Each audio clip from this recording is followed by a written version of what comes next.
गोपाल मेरो है, गोविंद मेरो है, गोपाल मेरो है, गोविंद मेरो है, गोपाल मेरो है, गोविंद मेरो है, गोपाल मेरो है।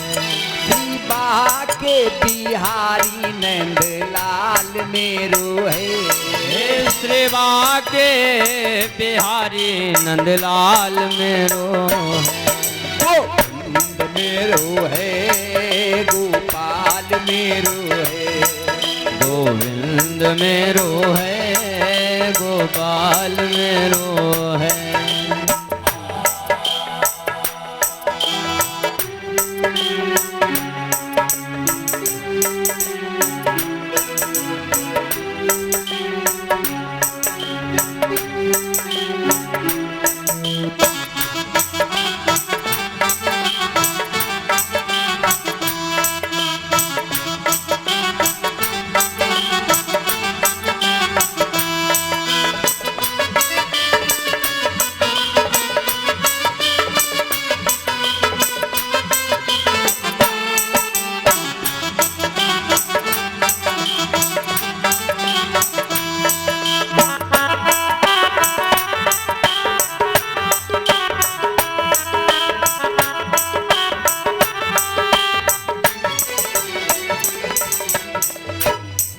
ये खबर राजा तक पहुंचाई। संडामर्क जी ने क्रोध में आकर के हिरण्याकश्यपु ने प्रहलाद का कान पकड़ा और गुस्से में थे, गुस्से में ही बने रहे। हरि को द्रोही कहते रहे, शत्रु मानते रहे, प्रहलाद को ज्ञान देते रहे। परीक्षित जी ने कहा महाराज प्रहलाद वही है जो संडामर्क के यहाँ था कि यहाँ बदल गया? बोले वही प्रहलाद है।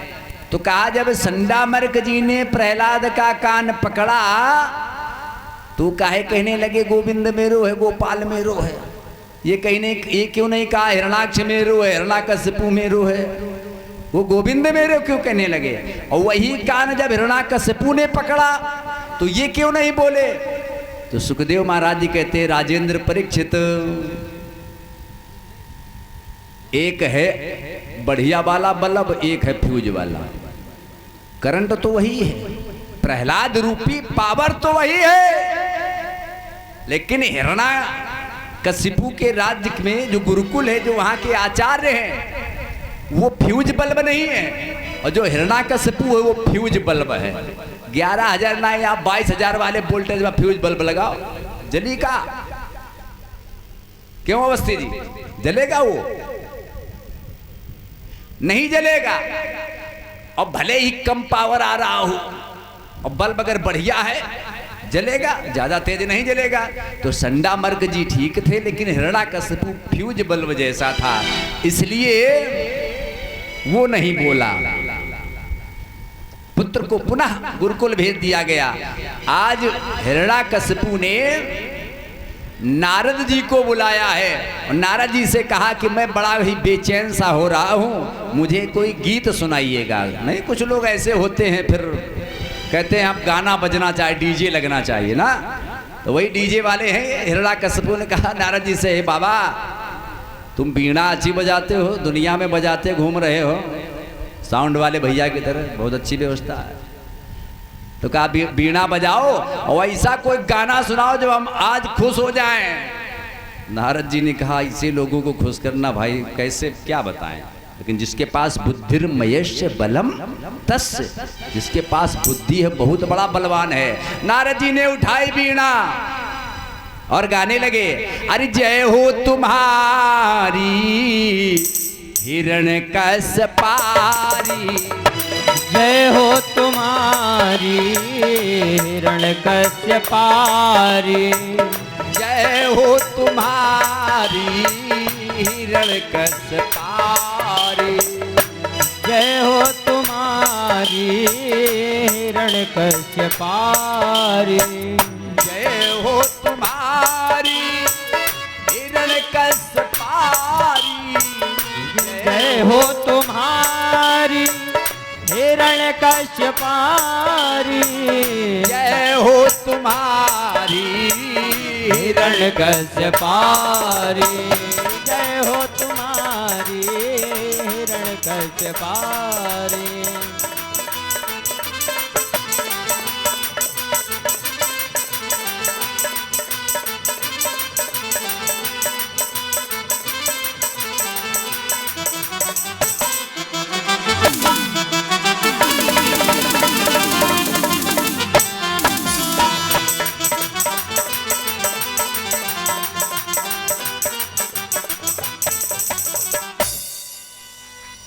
जो ऐसे लोग होते हैं ना, उनको गाना से नहीं मतलब क्या गाया जा रहा है, वो बस धुन बजनी चाहिए।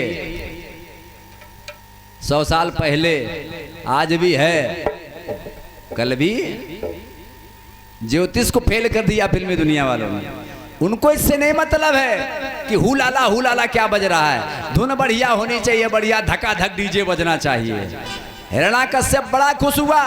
परीक्षित जी ने कहा महाराज जी क्या गा रहे हैं, नारद जी को ऐसा गाना चाहिए। नारद जी कह रहे जय हो तुम्हारी हिरण्यकश्यपारी, हिरण्याकश्यपु की जय जयकार कर रहे देवताओं के ऋषि देवर्षि नारद। सुखदेव जी ने कहा ना परीक्षित जी, शब्दों पर विचार करो। ज्ञानी लोग शब्दों पर विचार करते, धुन पर विचार नहीं करते। पंडित जी कितना अच्छा गा रहे, कितना बुरा गा रहे, शब्दों पर विचार करते। हिरण्याकश्यपु धन आरी जय हो तुम्हारी हिरण्यकश्यपारी। हिरण्याकश्यप धन अरि। हिरण्याकश्यप का अरि कौन है? विष्णु जी। तो वही कह रहे हैं कि जय हो तुम्हारी हिरण्यकश्यपा।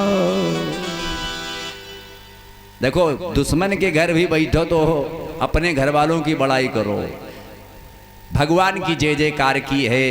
आज गुरुकुल से पुनः हिरण्याकश्यपु ने प्रहलाद को बुलाया और पूछा है तुमने गुरुकुल में क्या पढ़ा है? तो प्रहलाद जी ने कहा सावई मना कृष्ण पदारविंदयो वचांस वै कुंठ गुणानुवादा। मैंने सुना है कि प्रथम भगते संतन करी संगा। प्रथम भगति संतन कर संगा।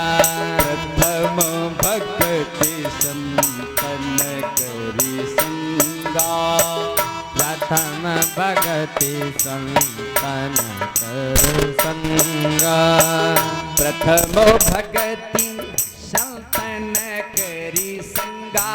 संतन करी संगा। संतन करी संगा।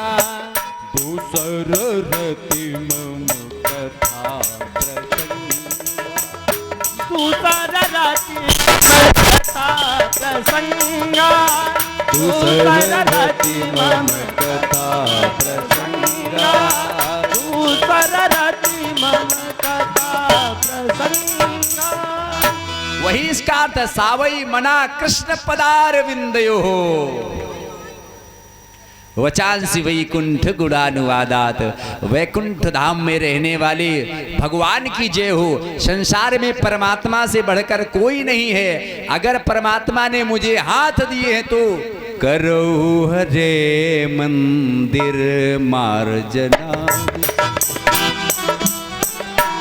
मंदिर मार्जना।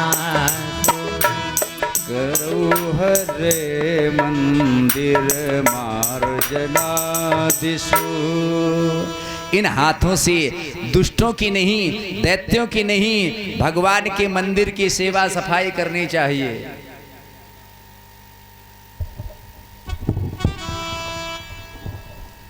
बोले श्रुतिम चकालात श्री विष्णु कीर्तनम। 24 घंटे भगवान विष्णु का भजन करना चाहिए, उनका ही संकीर्तन करना चाहिए। अब हिरण्याकश्यपु भूल गया कि ये मेरा बेटा है। वो अपने प्रहलाद को स्वयं बैरी समझने लगा। अब दुनिया में बहुत से लोग ऐसे होते खुद बिगड़े हैं और जो सुधरा है तो उसको वो बिगड़ा नजर आ रहा है। जैसे हम अगर यहाँ भागवत मंच पर बैठ के काला चश्मा लगा लें तो हमें सब लोग काले काले दिखाई देंगे, और आप लोग लगाओगे तो हम काले दिखाई देंगे। तो जिसका जैसा चश्मा है उसको वैसे दिखेगा, दुष्ट को अच्छा व्यक्ति भी बुरा दिखेगा। तो हिरण्याकश्यपु को प्रहलाद शत्रु समान लगने लगा, पर उपदेश कुशल बहु तेरे। ये दूसरों को ज्यादा उपदेश देते हैं, ये लोग दूसरों को ज्यादा उपदेश देते हैं, ये अच्छा नहीं है, ये खराब है, इससे अच्छी तो वो चीज थी, लेकिन स्वयं में सुधार नहीं करते हैं। अगर मैं यहाँ किसी व्यक्ति पर उंगली उठा रहा हूं ऐसे, तो आपकी तरफ कितनी है? एक ही तो है, और हमारी तरफ हम क्या गुना खराब है? अरे हम अपने नहीं कह रहे, बता रहे हैं। जो ऐसे करता है, ये लोग हमें खराब समझने लगे। जो ऐसे करता है ना, दूसरे के ऊपर उंगली करता है, वो समझ लो उससे 3 गुना ज्यादा खराब है। और चौथा प्रेशर लगा, ही गलत कर रहे हो तुम, 3 गुना खराब हो। यही तो इशारा होता है ना। उनको ये नहीं मालूम है, वो दूसरों के अवगुण देखते हैं, दूसरों की अच्छाई सच्चाई से कोई मतलब नहीं। अगर वो अपने अंदर झांकने लगे, लोगों को दूसरे मुंह की गंध बदबू लगती है, उनसे पूछो कभी अपना तुमने सूंघा है? लेकिन ना, उनकी आदत है कि दूसरों में अवगुण देखना। क्यों? वो वहां तक पहुंचे ही नहीं आज तक जहां वो पहुंच गया है। जो उसमें है वो उनमें आया ही नहीं। क्यों नहीं आया? तुम पहले से भर चुके हो, अब पहले से कीचड़ अपने मटके में भरे पड़े हो, बाद में कहीं तो आरओ का पानी डालेंगे इसमें, आरओ पानी कहाँ रुकेगा, वो तो चला जाएगा। ऐसे लोगों को भगवान की शरण में जाना चाहिए, संतों के पास बैठना चाहिए, अच्छे लोगों के पास बैठना चाहिए। तब उनके अंदर जब वो सब सफाई हो जाएगी, तब आरओ का पानी आएगा। नहीं तो कीचड़ भरा है, वो भरा का ही भरा रह जाएगा। श्रवणम कीर्तनम विष्णु स्मरणम पाद सेवनम। का पिताजी, ये कानों